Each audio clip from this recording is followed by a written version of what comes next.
Alright, problem number 4 asks, what is the degree measure of the angle between the hour and the minute hands at 4:40 p.m.?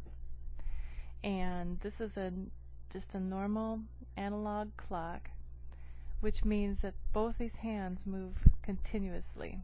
Okay, so it's not like suddenly when the minute hand gets to 12, the hour hand jumps to the next number. It's moving continuously. So if you have an analog clock in your house, you'll notice that when it's say 3:30, the hour hand will be halfway between the 3 and the 4. Okay, so the same thing here. When it's 4:40, the minute hand is pointing over here at the 8. Whoops, there we go. But the hour hand is somewhere, so let's say the 4 is here and the 5 is here. That might not be quite right, but the hour hand is somewhere between the 4 and the 5. Okay, and it's moving continuously. So my hint to you in this problem would be, first of all, to maybe set a reference frame. And then handy reference frame is just to look at your angles measured from straight up 12 o'clock. Okay, so you could measure the angle of the hour hand from 12 o'clock. And you could measure the angle of the minute hand from 12 o'clock. Okay? So that would be my hint. And here's the solution. Alright? So let's go ahead and just take a look at the minute hand first. Okay? And we know that the minute hand goes around the clock, goes around the face of the clock once every hour, right? So it's moving 360 degrees per hour. Okay?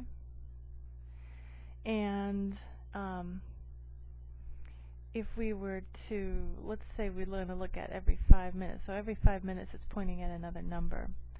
So in 5 minutes, so let me write that in 5 minutes, it moves 30 degrees, right? Because there are what am I going to say? There's 12 5-minute periods in an hour, okay? And so if you divide 360 by 12, then you'll see that every 5 minutes that minute hand is going to move 30 degrees, okay? So by the time the minute hand gets all the way over to the 8, which is at 4:40 p.m., it will have moved 8 5-minute periods. So 8 5-minute periods times 30 degrees is equal to 240 degrees. Okay? So that is the measure of the angle from 12 o'clock. Okay? Because we're, at 12 o'clock, both the minute and the hour hands are pointing straight up, right? So so in 40 minutes, it's over here pointing at the 8, which is 240 degrees from straight up 12 o'clock. Okay? So let's take a look at the hour hand.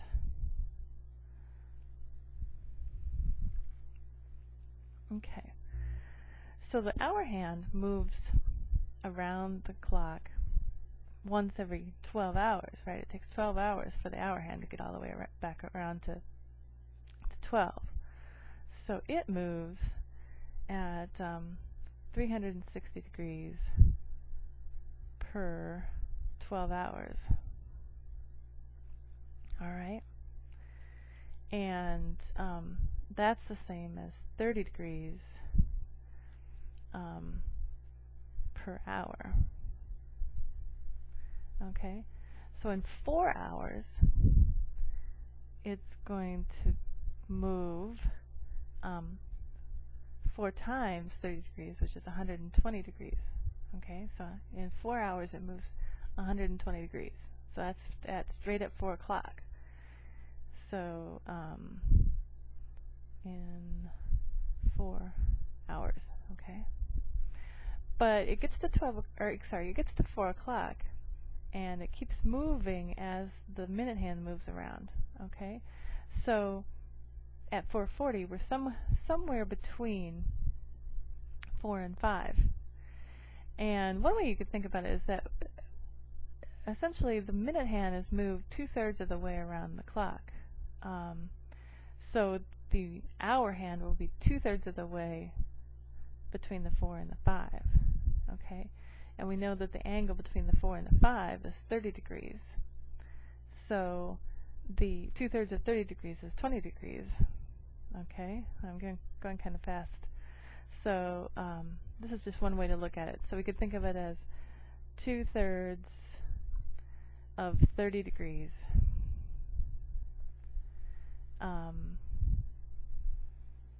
is equal to 20 degrees. Okay, so that's how far it moves in 40 minutes. So it moved 120 degrees in 4 hours, and it moved 20 degrees in 40 minutes. Okay, so it moved a total of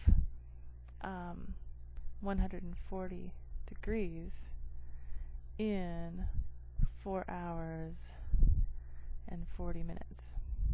Okay, and again, that is from 12 o'clock.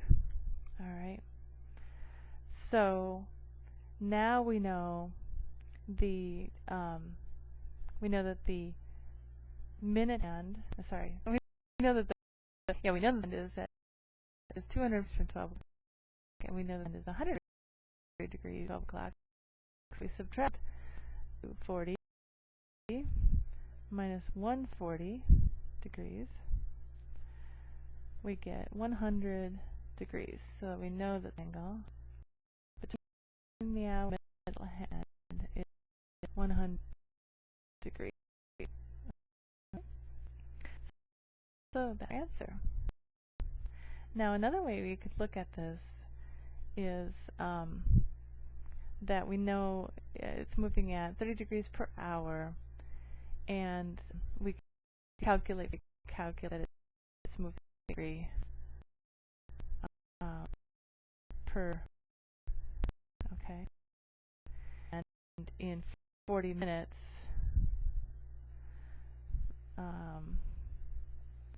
it's going times half a degree, it's 20. It's another getting number. Okay, that's my answer, but we're getting numbers. So to add that to the 20 degrees, you get 140 degrees, and subtract that from 240 degrees, you get 100 degrees. Okay, but the answer is 100 degrees.